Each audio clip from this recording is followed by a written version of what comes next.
Hello dear friends, कैसे हैं आप लोग। चलिए, तो आज हम लोग हेटेरोसाइक्लिक केमिस्ट्री का अनदर लेक्चर करने जा रहे हैं, जिसमें हम लोग आज इंडोल, ठीक है, और साथ में हम लोग क्विनोलिन के बारे में स्टडी करेंगे, इसके बारे में पढ़ेंगे। तो इससे रिलेटेड जितने भी रिएक्शंस हैं वो सब पढ़ते जाएंगे हम लोग और बहुत अच्छे से स्टडी करेंगे। तो चलिए शुरू करते हैं ये टॉपिक। तो आज के टॉपिक में सबसे पहले हम बात करते हैं इंडोल की। पहले बात करते हैं इंडोल की। देखिए बच्चे लोग, होता क्या है,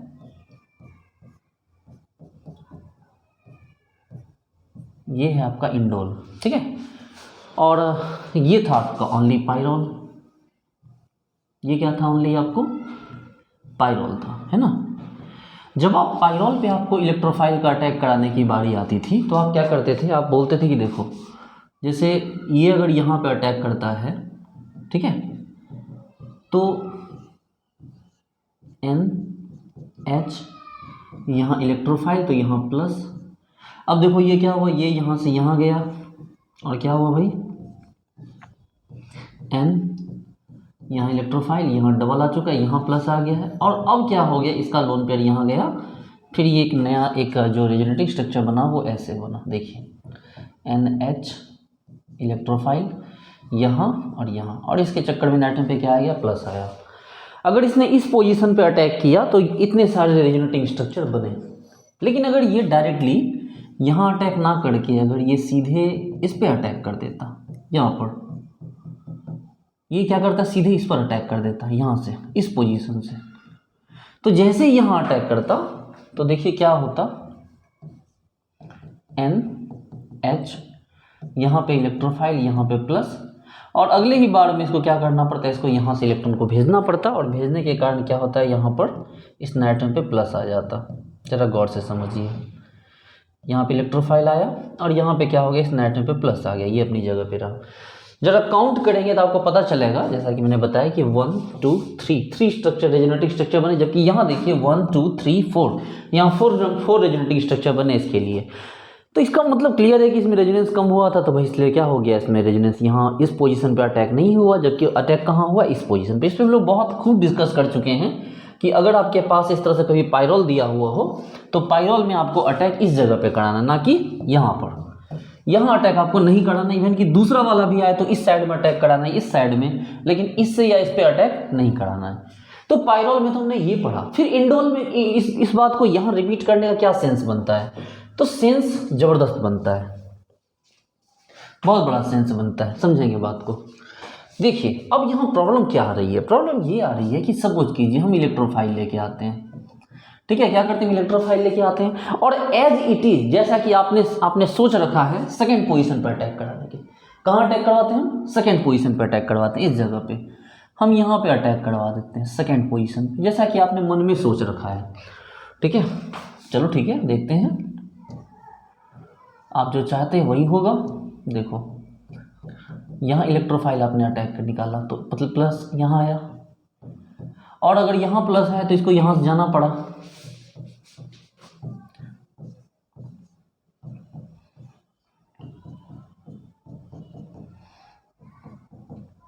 यहाँ डबल आ चुका है लेकिन यहाँ प्लस आ चुका, और अब इसका ये यहाँ से यहाँ गया ताकि ये क्या किया जा सके, इसको बैलेंस किया जा सके। बच्चे लोग यहाँ तक तो ठीक है, लेकिन एक प्रॉब्लम हो गई। क्या प्रॉब्लम हुई, आप सोचिए, ठीक है, थोड़ी देर में बताऊंगा मैं आपको। चलो ये बना दिया आपने, ठीक है, यहाँ पर आपको प्लस, नो डाउट। और अगर हम यहाँ अटैक ना करवा के, ये 2 है ना, ये 1 ये 2 ये 3, अगर 2 पे ना अटैक करवा के हम 3 पर अटैक करवा दें तो क्या होता। अगर हम इसका 2 पर अटैक ना करवा कर अगर हम 3rd पर अटैक करवा रहे होते तो क्या होता। अभी ये देखिए, अगर इलेक्ट्रोफाइल का अटैक हमने क्या करवाया, 3rd पे करवाया, देखो यहाँ यहाँ, तो भाई साहब यहाँ से प्रॉब्लम, ये प्रॉब्लम तो खैर कुछ नहीं हुआ। ये देखिए ये अपनी जगह पे है, यहाँ पे इलेक्ट्रोफाइल, ठीक है, और यार ये 6 में वर्ड क्यों बन गया, यहाँ इलेक्ट्रोफाइल, यहाँ पे आया प्लस, और चूंकि ये प्लस आया तो इस नाइट्रोजन क्या किया, दौड़ के गया, इसको इलेक्ट्रॉन यहाँ से दे दिया, और दिया तो क्या बन गया, इस नाइट्रोजन पे प्लस आया। आप बोलोगे सर किस रास्ते से चले, हम बोले सोचो, तुम सोच के बताओ ना, यही तो आपका सवाल है, यही तो सवाल है आपका कि किस रास्ते से चलना है, ठीक है ना, यही तो क्वेश्चन है। कि कौन सा रास्ता चूज करना है। तो आप बोलोगे सर इसमें 3 स्ट्रक्चर बना है, तो उसमें 4 स्ट्रक्चर बना है। तो मैं बोलूँगा नहीं, इसमें 3 स्ट्रक्चर बने बट यही फेवरेबल है, ये वाला फेवरेबल नहीं है। आप थोड़ा सा डिटेल से सोचिए, आपको ज़रा सोचिएगा तो आपको दिमाग में आएगा अच्छा सर यहाँ आप भले रेजोनेटिंग स्ट्रक्चर इसमें ज़्यादा बन रहे हैं सर इस सेकेंड पे अटैक करवाने के चक्कर में, लेकिन एक बड़ी प्रॉब्लम आ रही है सर कि बेंजीन की एरोमेटिसिटी लॉस कर जा रही है। देखो आपको भी दिख गया, अरे सर हाँ सर यही बात तो है, बेंजीन की एरोमेटिसिटी लॉस कर दी। जबकि सर भले इसमें कम रेजोनेटिंग स्ट्रक्चर बने हो सर, लेकिन बेंजीन की एरोमेटिसिटी लॉस नहीं की है। दैट्स वाई कि अगर इंडोल पे आपको कोई भी इलेक्ट्रोफाइल का अटैक करवाना है प्यारे बच्चे लोग, तो आपको इंडोल पे इलेक्ट्रोफाइल का अटैक कहाँ होगा, सेकेंड पर नहीं बल्कि थर्ड पे। जबकि पायरोल पे जब आप इलेक्ट्रोफाइल का अटैक कराते थे तो थर्ड पे नहीं बल्कि सेकेंड पे करवाते थे। फिर बाकी बात क्लियर है। अब क्या हो तो गया, अब क्या, अब कुछ नहीं, ये देखो ये है ना, बस POCl3 प्लस DMF। अरे कुछ नहीं, बिल्कुल भी नहीं सोचना है। विल्समर-हेक रिएक्शन क्या करना है, आपको पता है क्या करना है, ये C डबल बॉन्ड OH क्या, अरे भाई सब सीधी बात है, वहाँ अटैक कर देगा। आप किसी भी इलेक्ट्रोफाइल का अटैक करवाइए, नाइट्रेशन कराइए, आपको याद है कि नाइट्रेशन कैसे करवाना है। नाइट्रेशन के लिए क्या देना है आपको, HNO3 प्लस AC2O, कुछ नहीं। तो पता चलेगा नाइट्रेशन कहाँ हो जाएगा, कुछ नहीं, बिल्कुल भी परेशान होने की जरूरत नहीं है बच्चे लोग। आपको यहाँ सिर्फ इसलिए परेशान करेगा क्योंकि वो ये जानना चाहेगा कि आपको ये बात पता है कि नहीं कि इलेक्ट्रोफाइल का अटैक यहाँ सेकंड पे ना हो के थर्ड पे होगा। क्योंकि उसको तो यही मतलब जनरली बच्चे तो यही सोचेंगे कि सर हमें अटैक कराना, हमने तो पढ़ के रखा पायरोल से यहाँ अटैक करवाते हैं, यहाँ भी अटैक करवा देंगे। आप नाइट्रेशन करवा रहे हो, आप इसमें आपको जो है सल्फोनेशन करवा सकते हो, आप फ्री रेडिकल हेलोजिनेशन करवा सकते हो, मतलब हेलोजिनेशन करवा सकते हो, Br2 FeCl3। इन सभी केसेस में जो आपका इलेक्ट्रोफाइल होगा वो यहाँ पर आके लग जाएगा, ठीक है। और इस तरह से आपका जो प्रोडक्ट होगा वो बनकर आपका रेडी हो जाएगा। बोलिए आई बात समझ में, चलिए वेरी गुड। तो इस तरह से क्या कर सकते हैं, यहाँ पर हम लोग इस रिएक्शन को यहाँ पर फिनिश कर सकते हैं, ठीक है। ओके आगे बढ़ते हैं। देखिए एक एग्जाम्पल दिया है बच्चे लोग,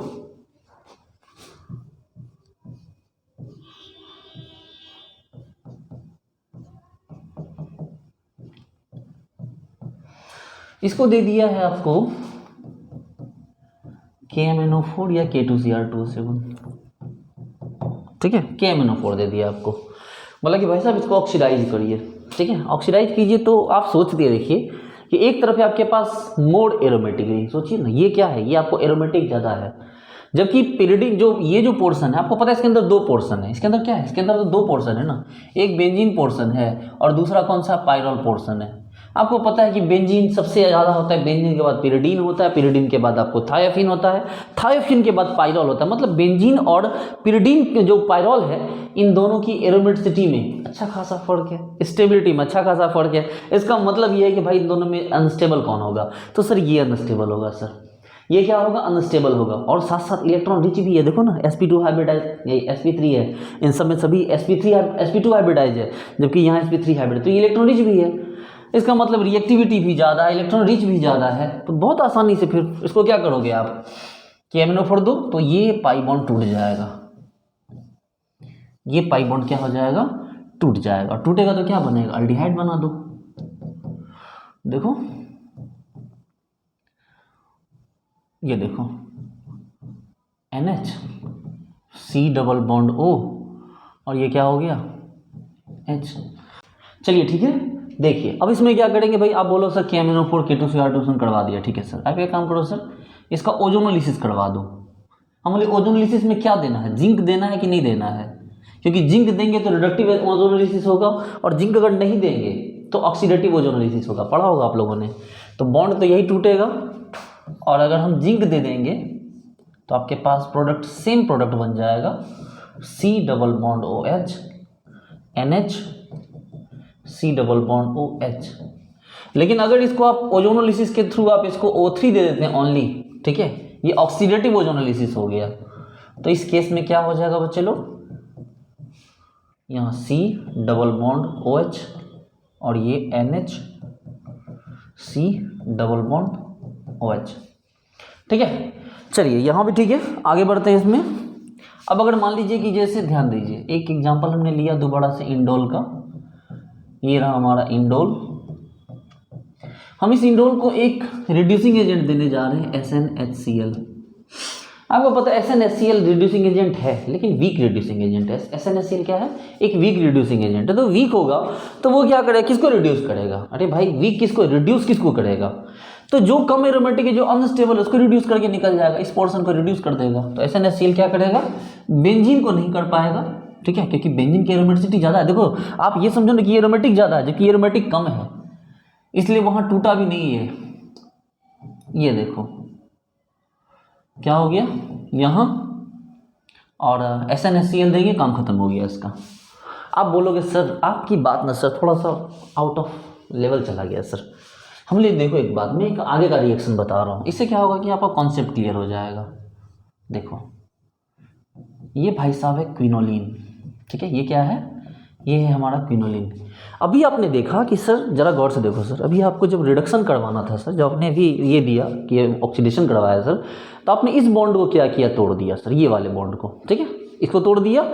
अच्छा सर अगर इस वाले को दोगे तो क्या करोगे? तभी तो इसी को तोड़ोगे। मतलब नहीं, अब इसको नहीं तोड़ेंगे, रिलैक्स हो गया। पहले इसका रीजन समझ लीजिएगा। KMnO4 दीजिए, K2Cr2 दे दीजिए। ठीक है, ये देखिए अब ये नहीं टूटेगा। ठीक है, अब आप इस तरह सोचिए ना, ये मॉलिक्यूल का रेजोनेंस इस तरह हो रहा है, ये यहाँ, ये यहाँ, ठीक है, ये यहाँ, ये यहाँ। तो आप इस मॉलिक्यूल को ऐसे एज्यूम कीजिए। ठीक है, इस मॉलिक्यूल को आप ऐसे एज्यूम कीजिए, ये से।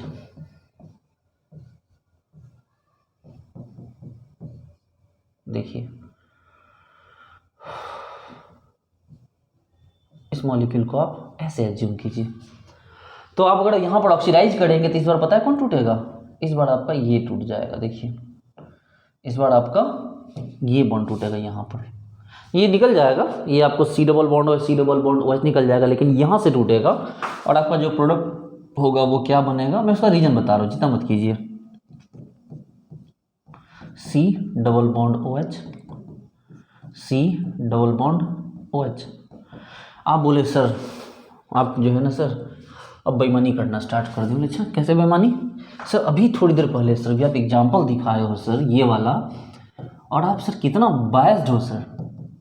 इसमें आपने क्या करवाया, यहाँ जब दिया सर इसको भी आप ऑक्सीडाइज करने के लिए गए सर, KMnO4 K2Cr2 तो आप इसको तोड़े सर, और तोड़ के ये बना दिए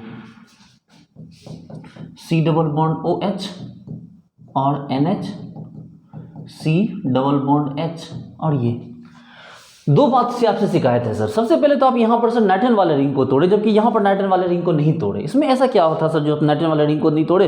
इसमें क्या बेचारा गलती किया था कि नाइट्रोजन वाले रिंग को तोड़ दिया? मतलब भाई साहब देखो, सबसे पहले तो आप एरोमेटिसिटी के ऑर्डर को याद करो। सबसे ज़्यादा बेंजीन था, बेंजीन के ठीक पीछे आपको पिरिडीन था, पिरिडीन के ठीक पीछे थायोफिन था, थायोफिन के पीछे पायरोल था। इसका मतलब बेंजीन और इसके बीच में एरोमेटिसिटी यानी स्टेबिलिटी का अच्छा खासा फर्क है। इसलिए जब भी रिएक्शन करने के लिए आएगा तो ये आगे बढ़ के चला जाएगा रिएक्शन करना। बोले कि कोई जो है मुझे तोड़ दो लेकिन इसको छोड़ दो, बेंजीन को छोड़ दो, क्योंकि बेंजीन की रिएक्टिविटी इसके रेस्पेक्ट में बहुत कम हो जाएगी। लेकिन जब इस मॉलिक्यूल की बात आती है तो यहाँ पर बेंजीन और ये जो पिरिडीन है, अब ये पिरिडीन है, पायरोल नहीं है, वहाँ तो पायरोल था, ये पिरिडीन है, इन दोनों की जो स्टेबिलिटी है वो ऑलमोस्ट इक्वल है।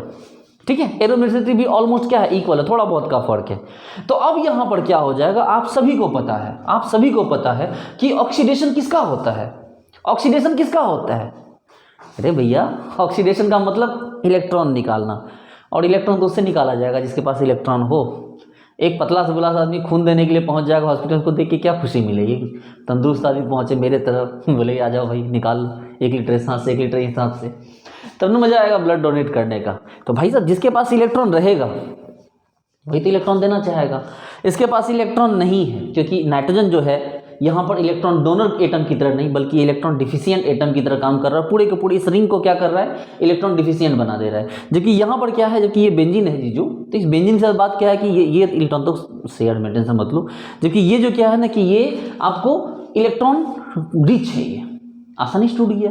अच्छा, इन दोनों में बात करो तो आपको ये भी पता है कि एक तो रिएक्टिव ज़्यादा है, ये दूसरा इसके अंदर sp3 हाइब्रिडाइज एटम है, जिसके कारण ये इलेक्ट्रॉन रिच भी हो गया था, इसलिए यही टूटा और यहाँ पर ये टूटा।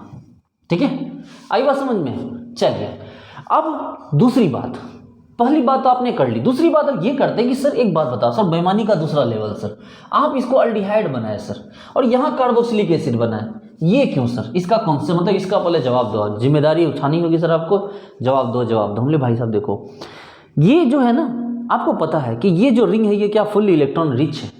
ठीक है, ये क्या हो गया, ये इलेक्ट्रॉन अच्छा खासा इलेक्ट्रॉन रिच है।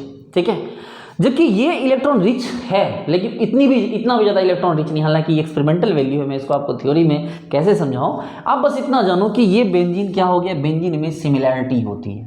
ठीक है, इलेक्ट्रॉन रिच होता है ये, और यहाँ पर ये जो है इसके साथ प्रॉब्लम क्या है कि यहाँ पर एक नाइट्रोजन, भले ही ये इलेक्ट्रॉन 6 इलेक्ट्रॉन इसका घूम रहा है, 6 इलेक्ट्रॉन भले ही घूम रहा है, लेकिन उसके बावजूद इस चीज़ को आप इनकार नहीं कर सकते हैं कि जब यहाँ पर प्लस चार्ज आएगा तो एक नाइट्रोजन पे प्लस चार्ज आएगा, जबकि जब बेंजीन में प्लस चार्ज आएगा तो एक कार्बन पे प्लस चार्ज आएगा। नाइट्रोजन पे जब प्लस चार्ज आता है तो वो नाइट्रोजन पे आने वाला प्लस चार्ज क्या करेगा, ज़्यादा खतरनाक होता है, क्या ज़्यादा इलेक्ट्रोफिलिक नेचर शो करेगा, मतलब इलेक्ट्रॉन आपको सीक, और जो इलेक्ट्रॉन सीक होगा वो कार्बोक्सिलिक एसिड तक कैसे जा सकता है, सोचो। एक बात बताओ, मेरे पैकेट में ना 100 रुपये है, तो तुम मुझे रेस्टोरेंट में पार्टी देने के लिए कैसे बोल सकते हो, कैसे सोच सकते हो कि मैं तुम्हें रेस्टोरेंट में पार्टी दूंगा, लंबा चौड़ा खर्च करूंगा। मेरे पैकेट में अगर 50-60 हज़ार रुपये रहे, कम से कम 2-4-5 हज़ार रुपये, तब तुम मुझे बोलोगे हाँ चलो चलो भाई पार्टी दो। तो पार्टी लेने के लिए भी तो होना चाहिए। आप इसमें जैसे इसको तोड़ने की कोशिश करते हैं तो भाई रेजोनेंस तो होगा, और रेजोनेंस होगा तो नाइट्रोजन पे प्लस आएगा, क्योंकि ऑक्सीडेशन है, इलेक्ट्रॉन खींच रहे हैं आप इससे। जब आप इलेक्ट्रॉन खींचोगे तो उस पर प्लस आएगा तो नाइट्रोजन पे प्लस आएगा, नाइट्रोजन पे प्लस आएगा तो बोलेगा यार मजा नहीं आ रहा है, बेवजह से इलेक्ट्रॉन खींचे जा रहे हो तुम, तो ऑक्सीडाइजिंग एजेंट बोलेगा ठीक है कोई बात नहीं ले जाएंगे तुमको कार्बोक्सिलिक एसिड तक। ठीक है, तुमको चलो इतना केमिनो तक ले जाके छोड़ देंगे। ठीक है, समझ रहे हो बात को।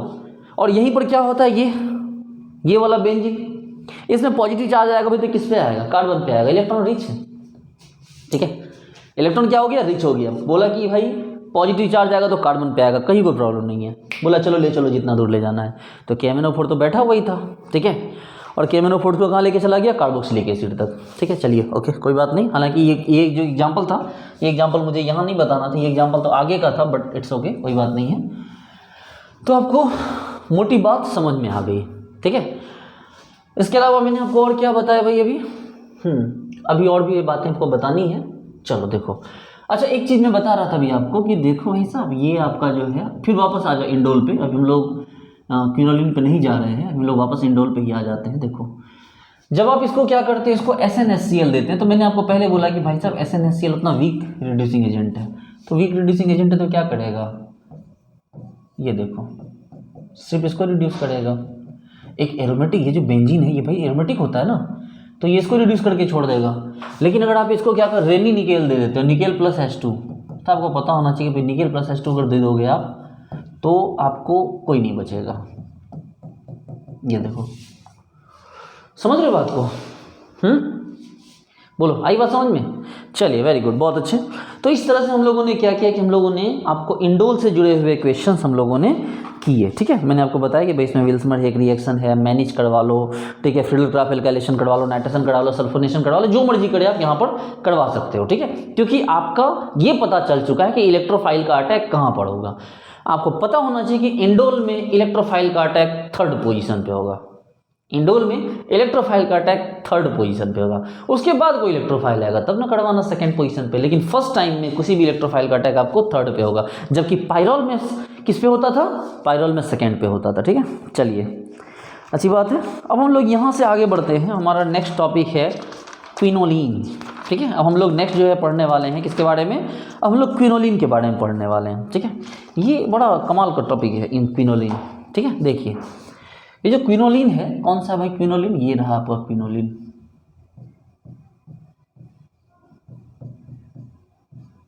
ये देखिए ये रहा क्विनोलिन। आप सोच रहे हो कि सर इलेक्ट्रोफाइल का अटैक कहाँ पे करवाए, देखो बस क्विनोलिन में और कुछ नहीं है, बस ये पता चल गया ना कि इलेक्ट्रोफाइल का अटैक कहाँ करवाएंगे, काम खत्म है। ठीक है, इलेक्ट्रोफाइल का अटैक कहाँ करवाएंगे। एक बात बताओ प्यारे बच्चे लोग, इन दोनों में क्या लगता है आपको, इलेक्ट्रॉन डिफिशियंट कौन है? आपको पता है कि यहाँ पर दो रिंग है, एक है आपका बेंजीन और एक है आपका कौन, ये पिरिडीन। आपको पता है कि आपके पास दो रिंग है, एक बेंजीन है और एक क्या हो गया, पिरिडीन है। तो सवाल ये उठता है भाई साहब कि आपका जो इलेक्ट्रोफाइल होगा वो बेंजीन पे जाना चाहिए कि पिरिडीन पे जाना चाहिए? तो आप बोलोगे सर देखो, आपने कल परसों की क्लास में बताया था कि भाई इलेक्ट्रोफाइल आएगा तो नाइट्रोजन पे प्लस आएगा, है ना। इलेक्ट्रोफाइल आएगा तो नाइट्रोजन पे क्या आएगा, प्लस आएगा।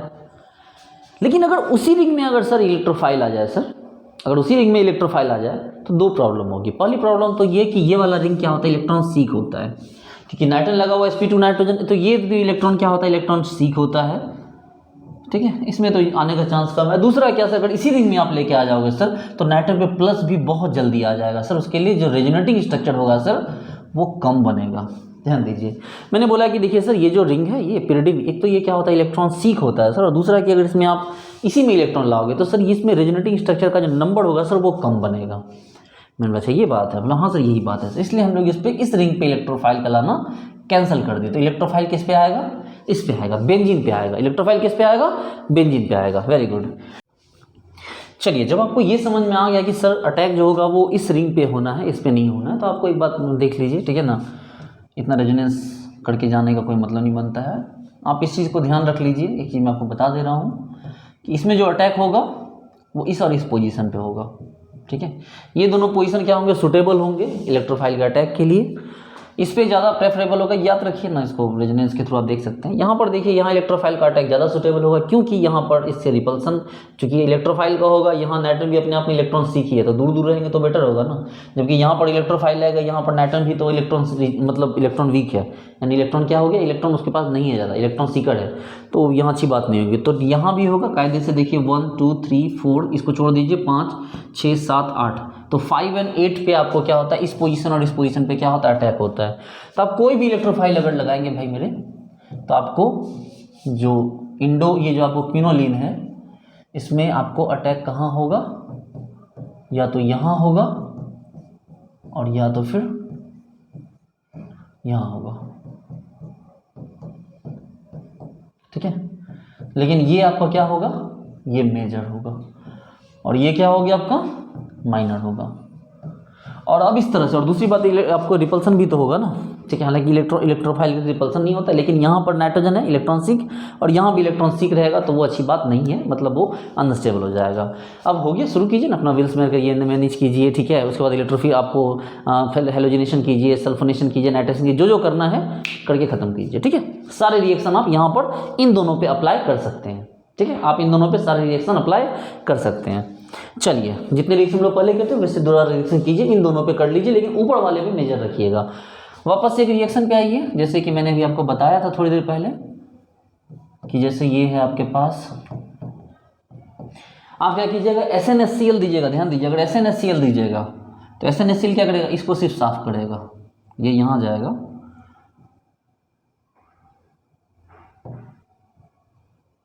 हाँ SnHCl देगा तो ये पूरा साफ हो जाएगा।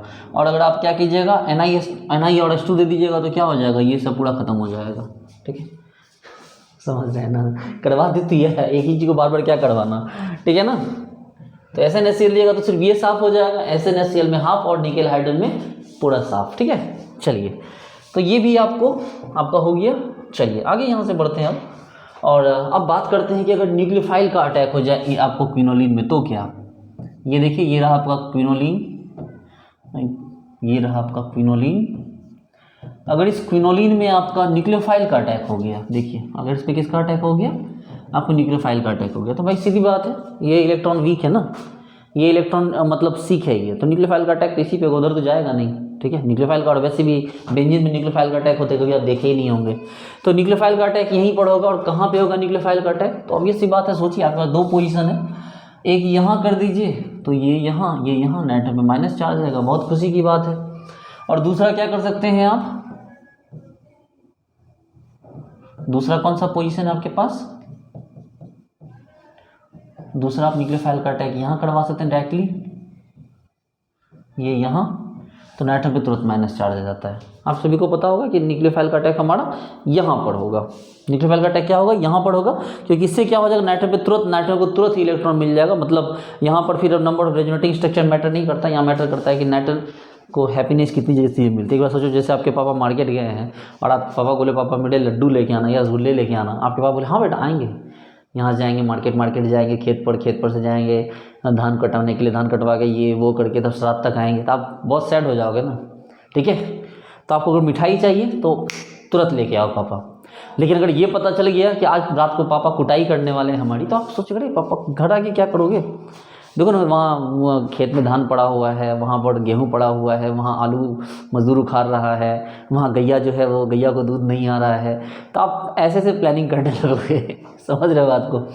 तो कहने का ये मतलब है कि अगर आपको कोई चीज़ मतलब स्टेबलाइज करने वाला फैक्टर तो तुरंत कीजिए, तुरंत, उसमें नंबर ऑफ जेनेटिक स्ट्रक्चर नहीं गिना जाता है। तो इसका मतलब है ये न्यूक्लियोफाइल का अटैक यहाँ हुआ और ये अटैक इस तरह से आपको यहाँ पर जो करना है, तो यहाँ पर आप अगर न्यूक्लियोफाइल का अटैक कराना तो न्यूक्लियोफाइल का अटैक आपको इसी जगह पे करवाना होगा, 2 > 4, यानी कि यहाँ इससे रिस्पेक्ट में देखिए 1 2 3 4, तो यहाँ पहले होगा, यहाँ बाद में होगा, ठीक है। अब देख सकते हैं न्यूक्लियोफाइल में कौन कौन सा ले सकते हैं आप। जैसे न्यूक्लियोफाइल का रिएक्शन में आप देख सकते हैं, देखिए ना, सिंपल समझिए बात को। जैसे आपके पास ये है,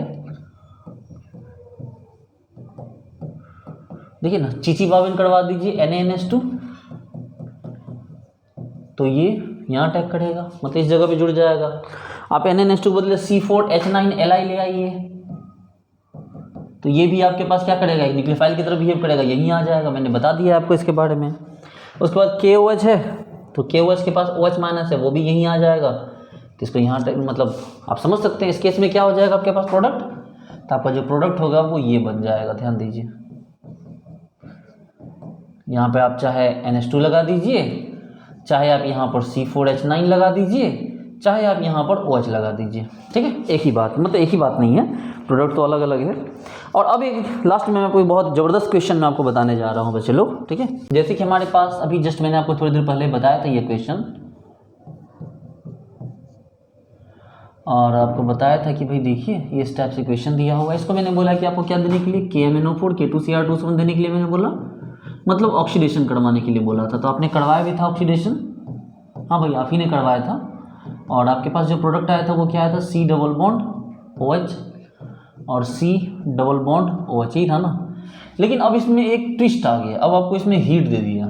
अगर हीट दे दिया तो आपके पास क्या करवाना होगा, आपको डीकार्बोक्सिलेशन करवाना होगा। क्या करवाना होगा आपको, अगर हीट आ गया तो आपको क्या करवाना होगा, डीकार्बोक्सिलेशन करवाना होगा। अब डीकार्बोक्सिलेशन किस कार्बन का करवाइएगा, इसका करवाएंगे या इसका करवाएंगे, तो सोचिए, थोड़ा सा वीडियो को पॉज करके सोचिए तो आपको समझ में आएगा।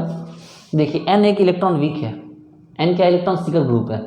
अब इसके बगल में यहाँ पे एक और इलेक्ट्रॉन सीकर, इसके बीच रेजोनेंस का तो हो नहीं रहा है, इलेक्ट्रॉन डोनर तो है नहीं, ये भी इलेक्ट्रॉन एक्सेप्टर वो भी इलेक्ट्रॉन एक्सेप्टर। जबकि अगर ये इलेक्ट्रॉन एक्सेप्टर से वो वाला देखा जाए तो दूर है, जबकि ये उसके नज़दीक में ही है। तो रेजोनेंस नहीं हो रहा, लेकिन इंडक्टिव इफेक्ट के थ्रू ये उसको बहुत डैमेज कर रहा है। इसका मतलब है कि आपका जो प्रोडक्ट होगा वो ये बन जाएगा, C डबल बॉन्ड OH, और ये जो होगा CO2 निकल के यहाँ से ऐसे बन जाएगा। आई बात समझ में, चलिए ठीक है। और जैसा कि अभी मैंने आपको थोड़ी देर पहले बताया कि आपके पास ये एग्जांपल अगर है,